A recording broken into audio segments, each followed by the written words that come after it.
Hi everybody and welcome to the London session update with myself, Kathleen Brooks, on Tuesday the 19th of March 2013. Well, there are two major themes dominating the markets. Obviously Cyprus still on everybody's radar right now. That parliamentary vote expected to take place today at 4 p.m. London time. That would be midday US time or Eastern time, New York time.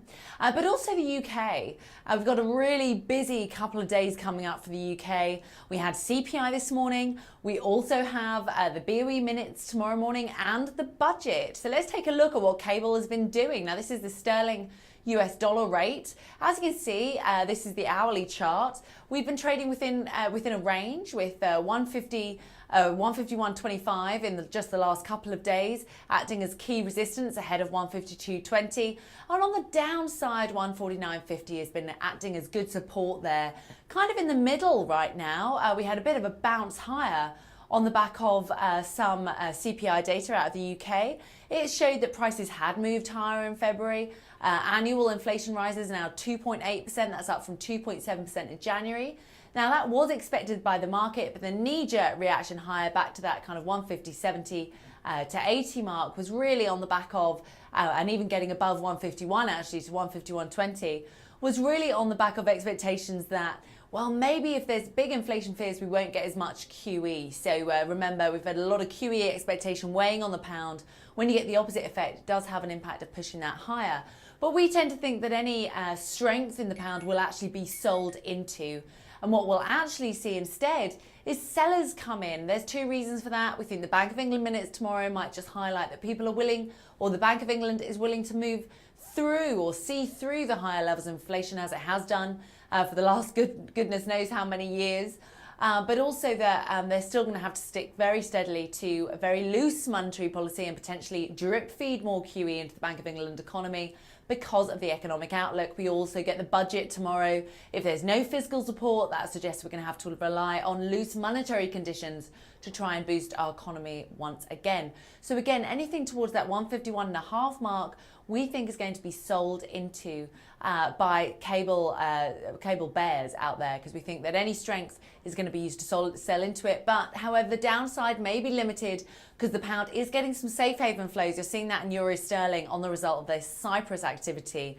Now let's take a look at that. As I said, that parliamentary vote, the key vote, taking place today, 4 o'clock London time. Now, if it does go ahead as scheduled, it has been postponed twice. Well, if there's a good chance now that there'll be a no vote, even the president of Cyprus has said there's a good chance there's a no vote.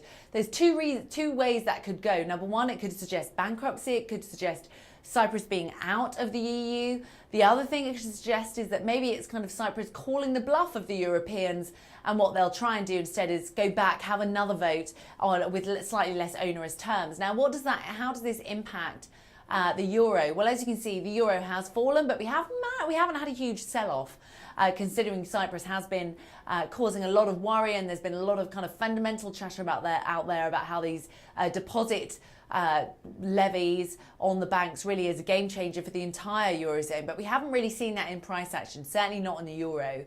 However, 128.80 acting as very, very good support. If we get a no vote, then I think that later on this afternoon, the reaction is most likely to be a knee-jerk reaction lower. We could get down to 126.95. A yes vote could cause a little bit of a relief rally, because at least it would get us over that hurdle and would suggest that Cyprus is happy to stay where it is, and that also that there won't be any kind of breakup risk for the rest of the eurozone, not quite yet anyway.